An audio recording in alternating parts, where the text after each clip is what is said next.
పరిశుద్ధ ప్రభువా వరాదుతాలైనాని వర్ణింపగలరా వరాదుతాలైనాని వరాదుతాలైనాని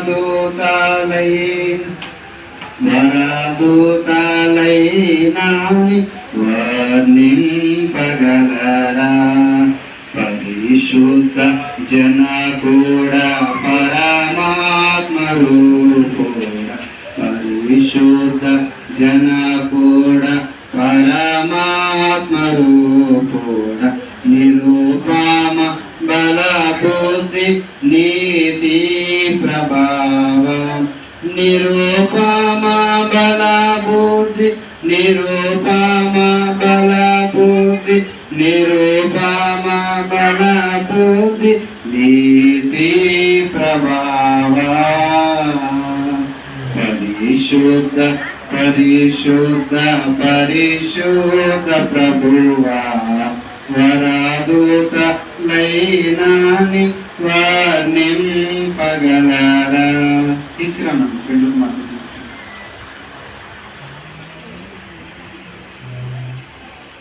మా మధ్య ఉన్న సేవకుడు వారితో కొంచెం ప్రార్థన చేస్తాను.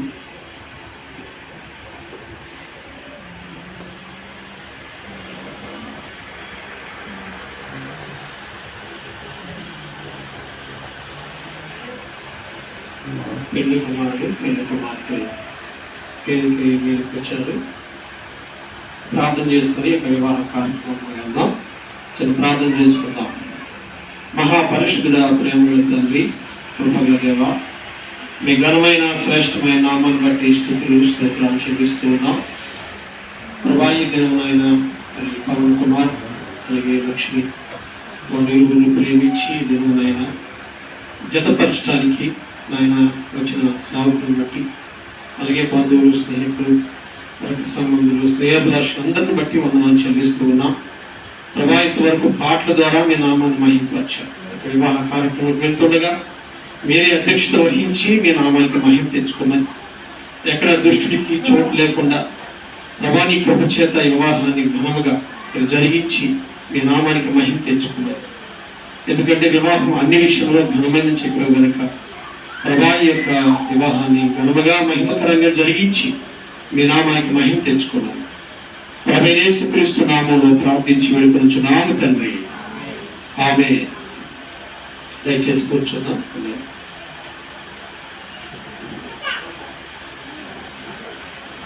కూర్చోండి కూర్చో కూర్చో.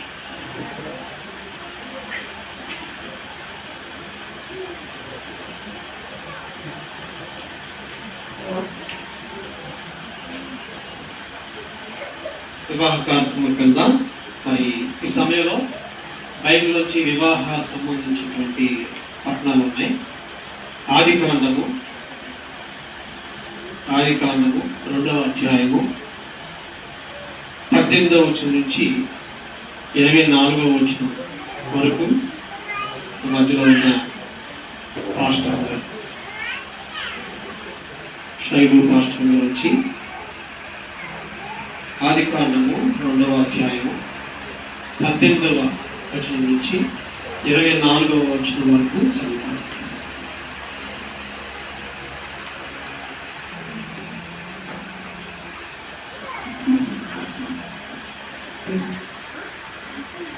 ఆదికాండం 2వ అధ్యాయం 18వ వచనం నుంచి 24వ వచనం చదువుతున్నాం. మరియు దేవుడైన యెహోవా నరుడు ఒంటరిగా ఉండటం మంచిది కాదు, వానికి సాటిన సాధనాలు వాని కొరకు చేయడంతో దేవుడైన యెహోవా ప్రతి భూజంతువులను ప్రతి ఆకాశ పక్షులు నేల నుండి నిర్మించి ఆదాము వాటికి ఏ పేరు పెట్టినో చూచుటకు అతని యొద్దకు వాటిని రప్పించాను. జీవం గల ప్రతిదానికి ఆదాము ఏ పేరు పెట్టినో ఆ పేరు దానికి కలిగేను. అప్పుడు ఆదాము సమస్త పశువులకును ఆకాశ పక్షులకును సమస్త భూజంతువులకును పేర్లు పెట్టాను. అయినను ఆదాముకు సాటి అయిన సహాయము అతనికి లేకపోయాడు. అప్పుడు దేవుడైన యెహోవా ఆదామునకు గాఢనిద్ర కలుగజేసి అతనికి నిద్రించినప్పుడు అతని ప్రక్కటెముకల్లో ఒక దానిని తీసి ఆ చోటను మాంసంతో పూడ్చివేశాను. తర్వాత దేవుడైన యెహోవా తాను ఆదాము నుండి తీసిన ప్రకటెముకను స్త్రీగా నిర్మించి ఆమెను ఆదాము వద్దకు తీసుకొని వచ్చింది. అప్పుడు ఆదాము ఇట్లనెను, నా ఎముకలలో ఒక ఎముక, నా మాంసములో మాంసము, ఇది నరిలో నుండి తీయబడిన కనుక నారి అనబడింది. కాబట్టి పురుషుడు తన తల్లిని విడిచి తన భార్యను హత్తుకొనెను, వారు ఏక స్త్రీలమై ఉందరు. ఈ మాట దేవుడు దీవించుకున్నాడు. 22 నుంచి రమేష్ గారు 31 వరకు రమేష్ గారు చదువుతారు. ఎఫెసీ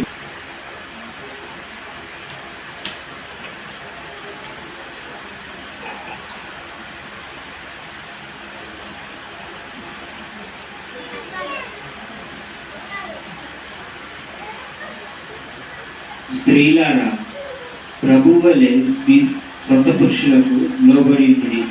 క్రీస్తు సంగమునకు శిరస్సునలాగన పురుషుడు భార్యకు శిరస్సు ఉన్నాడు. క్రీస్తే శరీరమునకు రక్షకుడై ఉన్నాడు. సంఘము క్రీస్తునకు లోబడినట్టుగా భార్యలు కూడా ప్రతి విషయంలోనూ తమ పురుషులకు లోబడవలను. పురుషులారా, మీరును మీ భార్యలను ప్రేమించుడు. అటువలే క్రీస్తు కూడా సంఘమును ప్రేమించి అది కళంకమైనను ముడతేయను అట్టిది మరి ఏదను లేక పరిశుద్ధమైనది గాను నిర్దోషమైనది గాను మహిమగల సంఘం గాను ఆయన తన ఎదుట దానిని నిలబెట్టుకునవలని వాక్యముతో ఉదక స్నానము చేత దానిని పవిత్రపరిచి పరిశుద్ధపరచుటకై దాని కొరకు తను తాను అప్పగించుకును. అటువలనే పురుషులు కూడా తమ సొంత శరీరము వలె తమ భార్యలను ప్రేమించబద్దులై ఉన్నారు. తన భార్యను ప్రేమించువాడు తనను ప్రేమించుకొనుచున్నాడు. తన శరీరమును ద్వేషించిన వాడెవడను లేడు గాని ప్రతివాడు దానిని పోషించి సంరక్షించుకును. మనము క్రీస్తు శరీరముకు అవయములై ఉన్నాము కనుక అలాగే క్రీస్తు కూడా సంఘమును పోషించి సంరక్షించుచున్నాడు. ఈ హేతువు చేత పురుషుడు తన తండ్రిని తల్లిని విడిచి తన భార్యను హత్తుకొను, వారిద్దరూ ఏక శరీరమగుదురు. ఈ మర్మము గొప్పది. అయితే నేను క్రీస్తుని గూర్చి సంఘమును గూర్చి చెప్పుచున్నాను. మెట్టుకు మీలో ప్రతి పురుషుడు తన వలె తన భార్యను ప్రేమించవలను. భార్య అయితే తన భర్త యందు భయము కలిగి ఉండినట్లు చూచుకొనవలను. దేవుడు తన పరిశుద్ధుల వాక్యమును మనందరి వినిలో వర్తింపచేయునుగాక. మానవుడి దగ్గరికి వచ్చేసరికి ఇతను ఒంటరిగా ఉండడం చూచాడంట దేవుడు. అందుకే అన్నాడు, అన్నిటికీ జతలు ఉన్నాయి కానీ మానవుడికి జత లేదు. అప్పుడు నిర్ణయించుకున్నాడు. అప్పుడు మరి ఆదాము అంటే మొదటి నరుడు. ఆ ఆదాములోంచి ఒక ప్రక్కటెముకలు తీసి ఆ చోటును మాంసంతో పూడ్చి ఆ స్త్రీగా నిర్మించి ఆ స్త్రీని తీసుకొచ్చి ఆదాము ముందు నిలబెట్టాడు. నిలబెట్టిన తర్వాత ఈ స్త్రీ ఎవరో చెప్పు అంటే కరెక్ట్గా చెప్పాడు. నా ఎముకలలో నా ఎముక, నా మాంసంలో ఇది నరులో తీయబడింది కనుక నారీ అంటే స్త్రీగా దేవుడు చేశాడు. అది సృష్టిలో ఒక అద్భుతం. అలాగే ఎఫెసీ పత్రిక దగ్గరికి వచ్చేసరికి లోబడుట అంటే ఇటు స్త్రీ భర్తకు లోబడుట, అలాగే సంఘము క్రీస్తుకి లోబడుట గురించి చెప్పడం అక్కడ మనం చూస్తూ ఉంటాం. అలాగే మరి యోహాను సువార్తకు వచ్చేసరికి వివాహ కార్యక్రమానికి మొట్టమొదటిగా సూచక్రియలో చేసిన అద్భుతాల్లో యేసు ప్రభు వారు వివాహంలోనే మొదటి సూచక్రియ అంటే మొదటి అద్భుతమును చేయటం అక్కడ మనం చూస్తాం. వివాహంలో ఒక లోటు వచ్చింది. కుటుంబాల్లో కూడా లోట్లు ఉంటాయి, లోటుపాట్లు ఉంటాయి, కష్ట సుఖాలు ఉంటాయి, లేకుండా ఉండవని మేము చెప్పం, మనందరికి తెలుసు. అయితే ఆ లోటుని పూడ్చేది దేవుడే. అక్కడ ఆ కార్యం చేయడం ద్వారా దేవుడు తన యొక్క మహిమను అక్కడ వెల్లడి చేయడం చూస్తాం. ఒక ప్రశ్న అక్కడ మనం చదివినటువంటి యోహాను సువార్త 2వ అధ్యాయంలోని ద్రాక్షారసం అయిపోయింది. యూదుల ఆచార ప్రకారము వారు ద్రాక్ష రసాన్ని ఎక్కువగా వారు ప్రిఫరెన్స్ ఇస్తారు. అసలు ద్రాక్ష రసం లేకపోతే వివాహం అనేది లేదు. చరిత్ర ప్రకారం చరిత్రకారులు ఇలా చెప్తారు ఏంటంటే, ఒక బాలుడు లేదంటే ఒక పురుషుడు పుట్టిన వెంటనే వారు ఒక ద్రాక్ష చెట్టును పెంచి వారికి అద్దయిన తర్వాత ఆ ద్రాక్ష కాయలను వారు కోసి ఇంచుమించు 40 సంవత్సరాలు వాటిని పెంచి ఆ వివాహం నిమిత్తమై ఈ యొక్క ద్రాక్ష ఆ యొక్క కాయలు తీసి వారి గానుగులో మరి చేసి అవి ద్రాక్ష రసం తీయటానికి అవి ఇంచుమించు 40 సంవత్సరాలు పడుతుంది. అయితే ఆ వివాహంలో మెయిన్ ఏంటంటే ద్రాక్ష రసం అయిపోయింది. మరలా ద్రాక్ష రసం తీసుకురావాలంటే 40 సంవత్సరాలు పడుతుంది. మనకులాగా ఫుడ్ అయిపోయింది అనుకోండి, ఇప్పుడు ఆర్డర్ పెడుతున్నాం స్విగ్గీ అని, లేదంటే ఇంకా 5 నిమిషాల్లో ఇప్పుడు ఫుడ్ అయిపోయింది అనుకోండి కావాలంటే వచ్చేస్తాం. కానీ అలా కాదు, అది పెద్ద లోటు. అయితే పరిచారకులు పిలిచాడు. వారు ముంచుకొని తీసుకెళ్ళింది నీళ్ళ ద్రాక్షరసమా చెప్పండి మీరు. వారు ముంచుకొని తీసుకొని వెళ్ళారు కదా, అవి నీళ్ళ ద్రాక్షరసం. ద్రాక్షరసమేనా? ద్రాక్షరసం అయిపోయింది. అవి నీళ్ళే కానీ ద్రాక్షరసముగా అవి ముంచుకొని తీసుకెళ్ళినప్పుడు ద్రాక్షరసంగా మారింది. ఎందుకంటే కారణం ఏంటంటే లోటు వచ్చింది. కానీ ఆ లోటుని ఎవరు పూడ్చారంటే ప్రభువే పూడ్చారు. కాబట్టి కుటుంబంలో లోటుపాట్లు వస్తాయి. అయితే మనం దేవునికి లోబడినప్పుడు ఆ లోటుని ఖచ్చితంగా దేవుడు పూడుస్తాడు. కాబట్టి ఒంటరిగా ఉండటం మంచిది కాదని పవన్ కుమార్ అలాగే లక్ష్మి దేవుడు ప్రేమించి ఈ రోజున జతపరచడానికి దేవుడు ఏర్పాటు చేసేటువంటి దినం. కాబట్టి దీని యందు సంతోషించాలని దేవుడు చెప్తూ ఉన్నాడు. ఒక జర్మన్ రచయిత ఇలా అన్నాడు, వివాహము గురించి ఒక మాట చెప్తూ ఒక అద్భుతమైన మాట, మనుషులందరికీ మర్చిపోయే మాట ఉంటుంది. సంతోషంగా ఉండాలంటే వివాహం చేసుకోవద్దన్నాడు ఆయన. జాగ్రత్తగానండి, సంతోషంగా ఉండాలంటే మీరు వివాహం చేసుకోవద్దు అన్నాడు. అది చదివినప్పుడు అదేంటి హృదయంలో కొంచెం బాధ కలిగింది కదా. అసలు సంతోషంగా ఉండాలనే కదా వివాహం చేసుకునేది, అంతే కదా పవన్ కుమార్. సంతోషంగా ఉండాలంటే మీరు వివాహం చేసుకోవద్దు అన్నాడు. అప్పుడు కింద రాస్తూ మరొక మాట రాశారు, సంతోష పెట్టాలని మీరు అనుకున్నట్లయితే వివాహాలు చేసుకోండి. అంటే పవన్ కుమార్ నేను సంతోషంగా ఉండాలి అని అనుకుంటే అమ్మాయిని సంతోష నేను సంతోష పెట్టాలి అంటే వివాహం చేసుకో. అలాగే అమ్మాయి కూడా నేను బాగా సంతోషంగా ఉండాలంటే వివాహం చేసుకోవడం కాదు, కానీ నేను కూడా సంతోష పెట్టాలి. ఎవరిని? భర్తను సంతోష పెట్టాలి, తర్వాత తల్లిదండ్రులను సంతోష పెట్టాలి అంటే వివాహం చేసుకోవాలి. మీకు అర్థమైంది లేదు, నాకు అర్థం కావాలి. అర్థమైందన్న వాళ్ళందరూ కూడా దేవుడికి స్తోత్రం చెప్పండి. అంటే సంతోష పెట్టాలి, సంతోషంగా మరి ఉండాలి.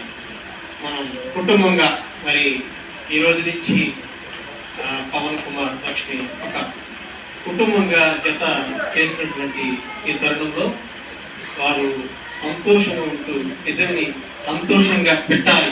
తల్లిదండ్రులే కానీ లేదంటే అత్తమామలే కానీ వాళ్ళ ఒకరినొకరు సంతోష పెడుతూ మరి వారు సంతోషంగా ఉంటూ ఈ యొక్క సమాజంలో మరి దేవుని మహింపరచాలని నేను కోరుకుంటూ ఉన్నాను. కనుక మరి ఈ మాటలు బట్టి కుటుంబం అంటే మరి వివాహము దేవుడు సూచించాడు.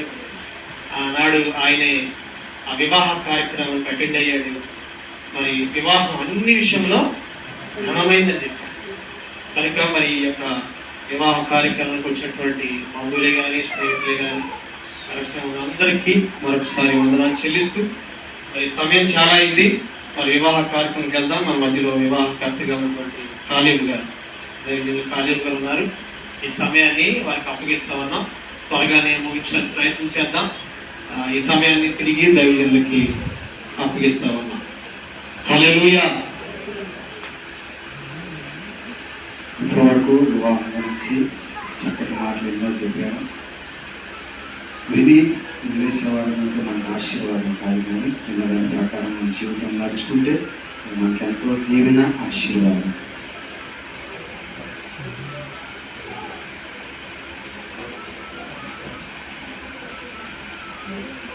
ఇక్కడున్న వీరిద్దరూ పరిశుద్ధ స్థితిలో జతపరచబట్టుకు వచ్చి ఉన్నారు. కానీ ఇక్కడున్న వారిని ఎవరికైనా క్రైస్తవ సంఘ క్రమశిక్షణ బట్టి, ఈ దేశ చట్టం బట్టి కానీ వీరి వివాహం మాట్లాడని న్యాయసమ్మతమైన హేతు ఏదైనా తెలిసి ఉన్న పక్షాన దాన్ని ఇప్పుడే వెల్లడి చేయవలను. లేని ఎడల ఇక మీద ఎప్పటికీ ఊరుకోనవలను. ఈ యొక్క వివాహం జరుగుట అందరికీ ఇష్టమేనండి, మౌనం అంగీకారమే. కానీ మీ చేతులు మీ కుడిహస్తాన్ని పైకెత్తి మీ సమ్మతిని తెలియచేయాల్సిందిగా ప్రేమతో మనం చేస్తున్నాం. మీ కుడిహస్తాన్ని పైకెత్తి సాగవేస్తున్నాం. సాగవేసుకోవడం చాలా మంది కదా. సరే, అందరికీ యొక్క వివాహం జరగటం ఇష్టమే. సరే, పెండ్లి కుమారుని పెండ్లి కుమార్తెను కూడా అడుగుదాం. పౌనను నీవు లక్ష్మి అని ఈ స్త్రీని నీ భార్యనిగా చేసుకొని ఈమెను మాత్రమే హత్తుకొని ఉందువా? వినపడిందండి? పెండ్లి కుమార్తె పోలు కనపడదు కదా. హత్తుకొని ఉందువా? ఉందును. లక్ష్మి అన్న నీవు పౌనని ఈ పురుషుణ్ణి నీ భర్తనిగా చేసుకొని ఇతను మాత్రమే హత్తుకొని ఉందువా? వినపడిందండి? మీరు తలకాయ ఉంటున్నారు, వాళ్ళు చెప్పలా.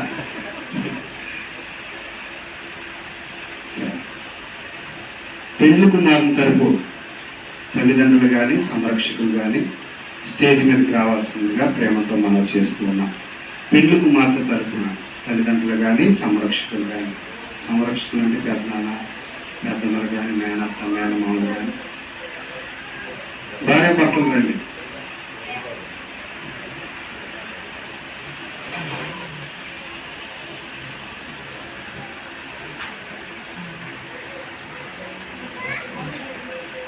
ఒక 10 నిమిషాల్లో కార్యక్రమాన్ని ముగించేసేస్తాను. లేట్ అయిందని అనుకోబోతున్నారు. 10 నిమిషాలు ముగించేసాను.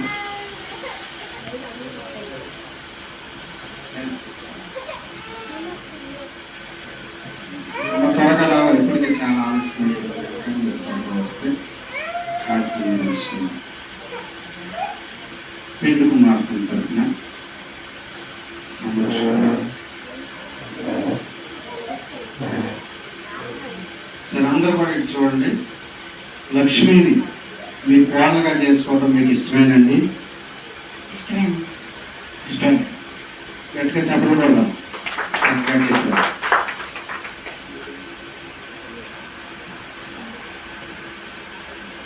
పవన్ కుమార్ని మీ అల్లుడిగా చేసుకోవడం మీకు ఇష్టమేనండి? ఇష్టం.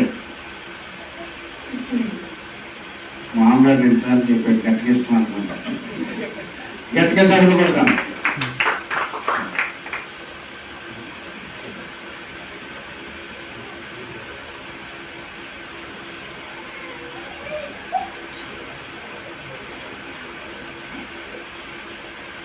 మన మనసులో ఉన్న పాస్టర్ గారు చేస్తారు కలిసి చేతులు ఎప్పుడు కూడా అలాగే సంతోషంగా వారు సాగాలని వారికి వచ్చిన ప్రార్థన మన వచ్చిన పాస్టర్ గారు చేస్తారు.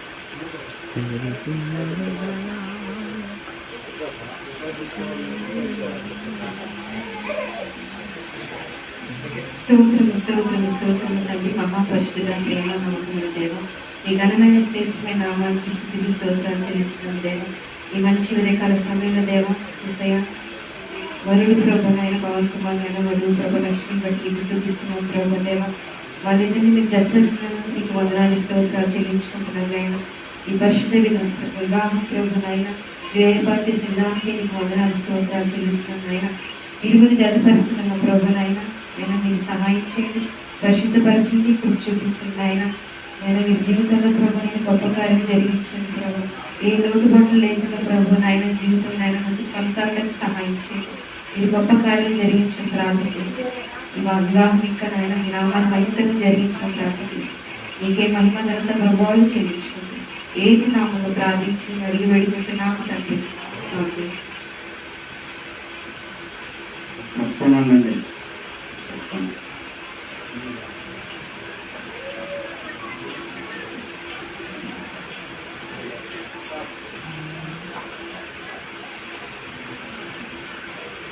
వివాహ ప్రమాణాలు చేసే ముందు నేను కూడా చిన్న మాట చెప్పాలనుకున్నాను.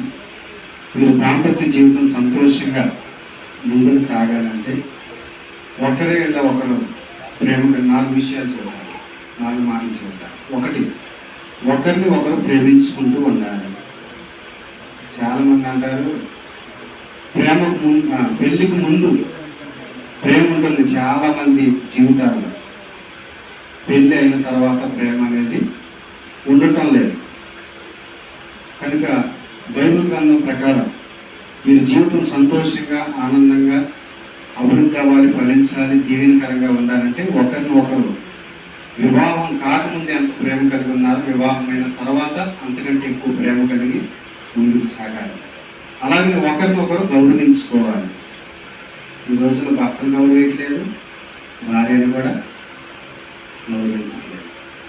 భర్తను కూడా ఎలా ఎక్కడికి వెళ్ళామనే వాళ్ళు చాలామందిని మనం చూస్తూ ఉన్నాం కదా. కానీ ఒకరిని ఒకరు గౌరవించుకోవాలి. ఇప్పుడు భార్య గౌరవించకపోతే బయట వాళ్ళు గౌరవిస్తారా? ఆ ఇంట్లోనే ఇరుగులేదా అంటారు కదా. అందుకని ఒకరిని ఒకరు ఏం చేసుకోవాలంటే గౌరవంగా ఉండాలి. అలాగనే భార్యాభర్తలు అన్నాక కింద మాస్టర్ గారు చెప్పారు కదా, అలాగనే వస్తూ ఉంటాయి భార్యాభర్తలు అన్నాక ఏదో ఒక మాటకాడ వస్తూ ఉంటాయి. ఒకరిని ఒకరు క్షమించుకోవాలి. క్షమించుకోవాలంటే ఎవరైనా ఒకరు తగ్గాలి. ఎవరైనా ఒకరు తగ్గాలి. పురుషుడైనా తగ్గచ్చు, స్త్రీ అయినా తగ్గచ్చు, ఎవరైనా పర్వాలేదు. ఒకరు తగ్గితేనే, క్షమించుకుంటేనే వారి జీవితం సంతోషంగా ముందుకి సాగుతుంది. 4వది చాలా ఇంపార్టెంట్ ఏంటంటే ఒకరి కొరకు ఒకరు ప్రార్థన చేసుకోవాలి. ఏం చేసుకోవాలి? ప్రార్థన చేసుకోవాలి. కుటుంబం దీవించబడాలంటే, ఆశీర్వదించబడాలంటే, ఇంకా మీరు దాంపత్య జీవితం సంతోషంగా ముందుకు సాగాలి అని అంటే ఒకరి కొరకు ఒకరు నిత్యము కూడా ప్రార్థన చేసుకోవాలి. భర్త కొరకు భార్య చేయాలి, భార్య కొరకు భర్త ప్రార్థన చేసుకోవాలి. ఈ 4 మాటలు మనందరి ఇంట్లో దేవుడు దీవించిన కాక. సరే, ప్రమాణాలు చెబుతా ఉన్నారు, మనందరం కూడా శ్రద్ధగా విందాం. పెండ్లి కుమారుడు చెబుతూ ఉండగా పెండ్లి కుమార్తె శ్రద్ధగా వినాలి. రేపు రోజున తేడా వస్తే బంధువుల ముందు, ఫాస్ట్గా ఉంటుంది, అందరి ముందు నువ్వు నాకు ప్రమాణం చేశావు అని నిర్దేశాడచ్చు. సరే, కుమార్ అన్న నేను, లక్ష్మి అన్న నేను, ఇది మొదలుకొని మరణము, మనలము, ఎడబాపు వరకు దేవుని పరిశుద్ధ నిర్ణయము చొప్పున మేలుపైనను, మిడుపైనను, కలిపికైనను, వ్యాధ్యాలను, ఆరోగ్యమును నిన్ను ప్రేమించి సంరక్షించుటకై ఆగాధనిగా చేసుకుంటున్నాడు. ఈ చొప్పున జరిగించున్నాను, ప్రమాణము చేయుచున్నాను. ప్రమాణం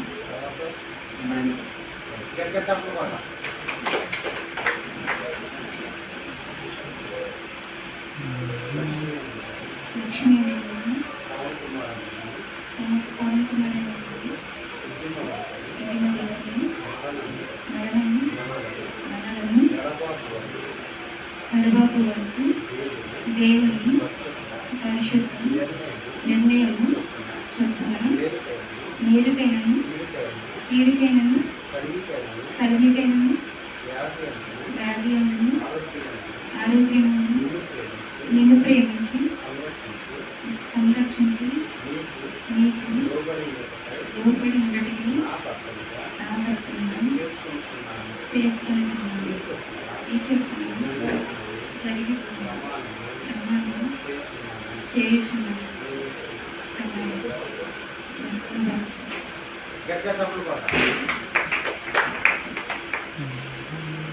పవన్ కుమార్ని ఒక ప్రశ్న అడుగుతున్నాను.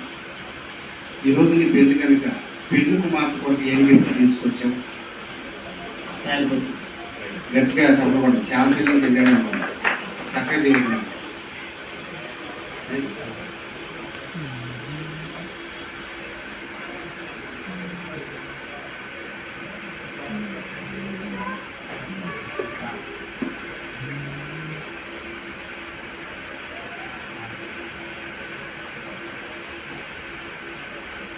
ఆరుగొట్టు కొరకు మన చిన్న పాస్టర్ గారు చిన్న ప్రార్థన చేస్తారు. కిందకి ఇవ్వట్లేదు, ఎందుకంటే ఒకసారి ఇట్లాగే పెళ్ళి తాడు కొట్టిస్తే పట్టుకొని పారిపోయాయి. పెళ్లి బంధువుల వాళ్ళందరూ ఆ వెనకాల పరిగెత్తారు, టైం అంతా వేస్ట్ అయిపోయింది. అందుకని కిందకి ఇవ్వట్లేదు. పాస్టర్ గారు ప్రార్థన చేస్తారు. కట్టువారు ధరించేవారు నమ్మకంగా విన్నట్లుగా మన చిన్న సేవకులు ప్రార్థన చేస్తారు. ప్రార్థన చేద్దాం. పరిశుద్ధ ప్రేమ తండ్రి, దేవానికి స్తోత్రాలు చెల్లిస్తున్నాం. ప్రభా, మరి మా భారతదేశ సాంప్రదాయ ప్రకారం ఈ తాలిబొట్టునైనా మరి నాయన తన యొక్క జీవితంలో ధరింప చేస్తూ ఉండగా తన పెళ్లి భార్యలుగా చేసుకుంటున్న సూచనగా ఈ యొక్క మంగళసూత్రాన్ని ప్రభా తను తీసుకొచ్చిన విధానానికి వందనాలు చెల్లిస్తున్నాం. ధరింప చేస్తుండగా తన భార్యగా ప్రభానైనా మీరు దీవించండి, ఆశీర్వదించండి, వర్ధిల్లింపచ్చు, మరి అనేకులు దీవెనకరంగా చేయమని ప్రార్థన చేస్తాం. మహిమ మీకు చెల్లిస్తూ యేసు నామములో ప్రార్థించి వేడుకొనుచున్నాము తండ్రి, ఆమేన్.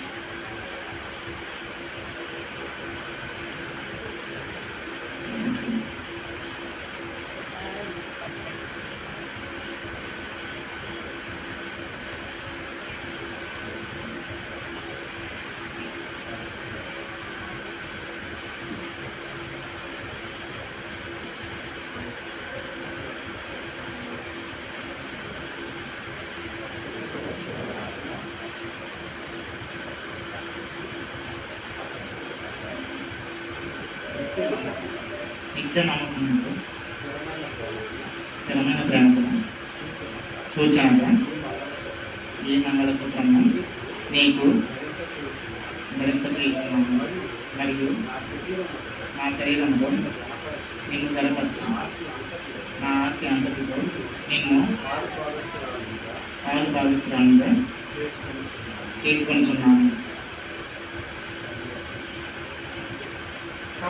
అందరూ కూడా తప్పుకోండి, అయ్యే మేధాలే తప్పుకోండి అందరూ. తండ్రి తప్పుకోండి నా అబ్బాయి.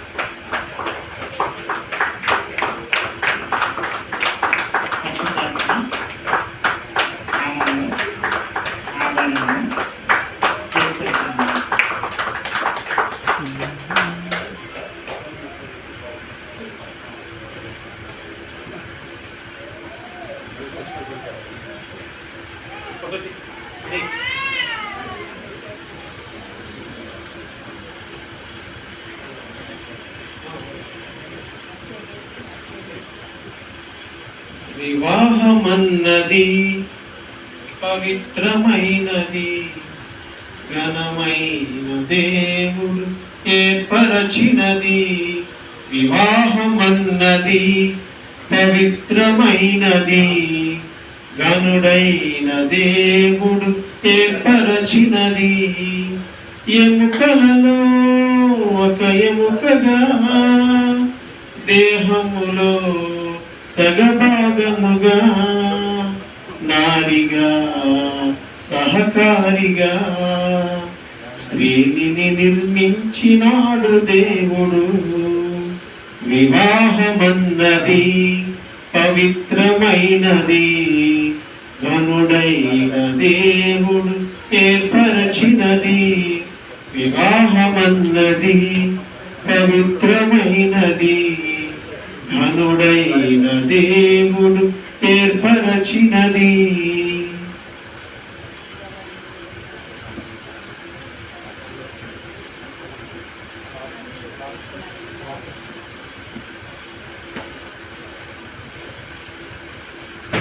మీరు ఎప్పటి నుంచి ప్రేమ కలిగి ఉన్నారు నాకు తెలియదు, కానీ ఈ సమయంలో వారి ప్రేమను నిరూపించుకునే సమయం వచ్చేసింది. ఎవరికి ఎక్కువ ప్రేమ ఉంటే వారు మొదటి దండేస్తారు. నేను 1, 2, 3 అంటాను. ఎవరు మొదటి దండేస్తే వారికి ఎక్కువగా ప్రేమ ఉండాలి.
వన్, 2, 3 అంటాను. ఎవరు మొదట చేస్తారో వారికి ఎక్కువగా ప్రేమ ఉంది.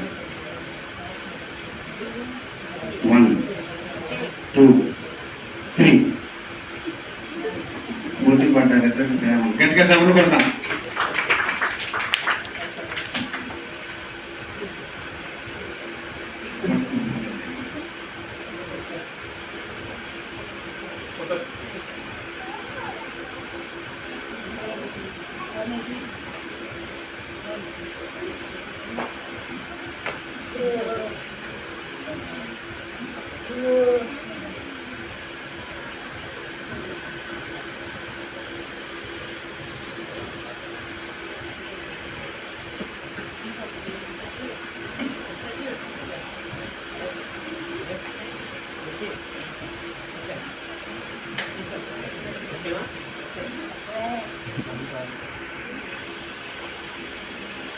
అందరూ కూడా మీ కుడి హస్తాలను మీరు బయట చాలండి. ప్రతి ఒక్కరు కూడా ఇక్కడ దీవించండి. ప్రార్థన చేద్దాం. చివరి ప్రార్థన చేసుకొని ముగించేసుకుందాం. సకలాశీర్వచనంలో కారణభూతులైన మా ప్రియ పరలోకపు తండ్రి, నీ ఘనమైన శ్రేష్టమైన అతి ప్రశస్తమైన నామానికి వందనాలు నాయన. నువ్వు గొప్ప దేవుడు, గొప్ప కార్యాలు చేయవాడు తండ్రి. నరుడు ఒంటరిగా ఉండటం మంచిది కాదని సాటి అయిన సహాయాన్ని సమకూర్చిన దేవుడు నాయన. ఈరోజు నాయన పౌనికి తండ్రి లక్ష్మిని మీరు సాటి అయిన సహాయంగా సమకూర్చిన విధానాన్ని బట్టి స్థుతులు నాయన. తండ్రి కుమార పరిశుద్ధాత్మ నామంలో వీరిద్దరిని కూడా ఏకం చేసినందుకు నీకు స్తుతులు చెల్లిస్తూ ఉన్నాం ప్రభా. తండ్రి ఇంకొన్ని ప్రభు ఈ జంట దీవించబడినట్లుగా సహాయం చేయండి, అభివృద్ధి అవునట్లుగా సహాయం చేయండి, ఫలించినట్లుగా సహాయం చేయండి నాయన. ప్రేమ అనురాగాలతో శాంతి సమాధానాలతో బిడ్డలు కలకాలం కలిసి జీవించినట్లుగా సహాయం చేయండి నాయన. ఇక వచ్చిన ప్రతి ఒక్కరు కూడా వారి హస్తాలను చాపి బిడ్డలను దీవిస్తూ ఉన్నారు నాయన. సేవకులుగా తండ్రి మేమును దీవిస్తూ ఉన్నాం ప్రభా. మా అందరికంటే ముందుగా నీ దీవెన ఆశీర్వాదాలను అయినా ఈ బిడ్డల మీద ఉంచమని అడుగుతూ ఉన్నానయ్యా. నీ దయలో మనుషుల దయలో కూడా వర్ధిల్లినట్లుగా సహాయం చేయండి ప్రభా. తండ్రి మీరు నింపుని ఫలింపచేయమని అడుగుతున్నానయ్యా. రాన్న రోజుల్లో ప్రభు విస్తరించబడాలి, ఫలించాలి, నేను అభివృద్ధి అవడానికి సహాయం చేయండి. అన్ని విధాలుగా బిడ్డలు మీరు దీవించమని అడుగుతున్నాను. ఆర్థికంగాను, ఆరోగ్యపరంగాను, వస్తుపరంగా అన్ని రకాలుగా దీవులతో నింపమని అడగచ్చు ఉన్నాను తండ్రి. నీకు వందనాలు నాయన. ఇప్పుడు ప్రభా ఇప్పటి వరకు కార్యక్రమం అంతా కూడా మీరు అధ్యక్ష పదవి వహించి ఎంతో ఘనంగా జరిగించారు నాయన. పాటల ద్వారా, వాక్యం ద్వారా తండ్రి ప్రతి కార్యక్రమం కూడా, వివాహ కార్యక్రమం కూడా అన్నీ కూడా ఘనంగా జరిగించారు. ప్రతి కార్యక్రమాన్ని బట్టి కూడా మీ స్తుతులు చెల్లిస్తూ యేసు నామంలో అడిగిపోండి ఉన్నాం పరమ తండ్రి. మీరు మనం వచ్చిన సేవకులు దీవెనిస్తారు. మన తండ్రి అయిన దేవుని ప్రేమయు, కుమారుడైన యేసుక్రీస్తు కృపయు, పరిశుద్ధాత్మ అన్యోన్య సహవాసము జతపరచబడిన ఇరువురు పవన్ కుమార్, లక్ష్మి వైద్యులు ఇప్పుడు వచ్చిన మా అందరి ప్రజలను మీ దీవెనలు మీ యొక్క కృపయు సమృద్ధిగా కురిపించి నడిపించి నూతనంగా జరుపుకున్న కుటుంబాల్లో గొప్ప కార్యం జరిగించి సహాయం చేయను గాక. ఆమేన్. యేసు రక్తమే జయం, శిలువ రక్తమే జయం, యేసు రక్తం సంపూర్ణమైన విజయం, అపవాది క్రియలకంత నాశనమగును గాక. ఆమేన్. ఆమేన్.